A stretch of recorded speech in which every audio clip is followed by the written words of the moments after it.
add some notes.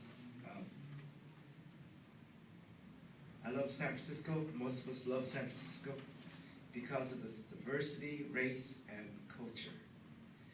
And supposedly San Francisco is more enlightened and tolerant. And San Francisco, I like to look at the cops as peace officers, not investigators and terrorizing our community or whatever.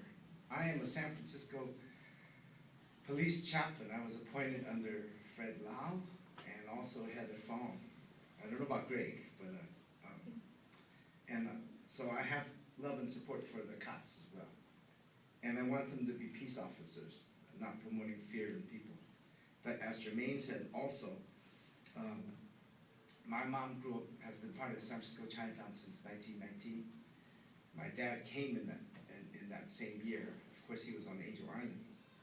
But the fear that I got from my family growing up was very real, right? Like Jermaine, my mom was telling me about how during World War II, she had to wear a sign, I am Chinese, not Japanese, for fear of internment.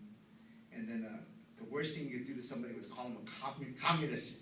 Somebody in Chinatown, a communist, right? Because, I got picked on by quite a few times. I don't know if it was my fault or whoever, but I was pulled over with these guys in suits. We assume we don't know who they were, either cops or FBI people, whatever. Anyway, but they just harassed us, pushed around. And of course, I didn't have a license yet. I'm a kid. I'm a little teenager. But it's just to be expected. So you grow up with fear. My dad always told me, don't get involved with any white people. Just stay away from white people, okay? Just don't even talk to them.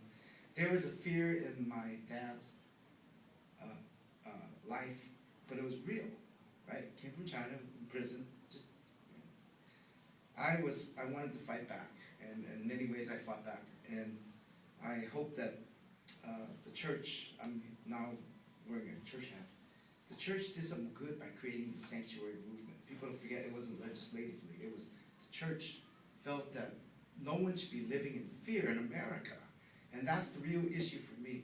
Today we're about peace officers, City of St. Francis, and that's what we're here to affirm. And we shouldn't be scared, even though there's probably an FBI file on you, Vin, you got one. I know I got one. You know how I know I got one? At Cameron House, when I worked there, I took kids around on tours of the community, so they would learn the community. And then I went to Central Station, and they said, we have computers here now. And they looked at my file, and they go, holy mackerel, there's a flag on it for you, man. And I forgot I went to China. I got married in Hong Kong. I went to China, and I was there the day of normalization. And even the people in China didn't believe that there was normalization. Anyway, living in fear is not for San Francisco. We need to stand up for peace. A beautiful, wonderful San Francisco. And thank you, supervisors, for doing your job. And I love the solidarity that we have. And never forget our history, and that's why we're valuable. And I know Mayor Ed Lee will listen to our just cause. And Greg, sir, come on, you're a San Francisco native. You should know this stuff. Thank you.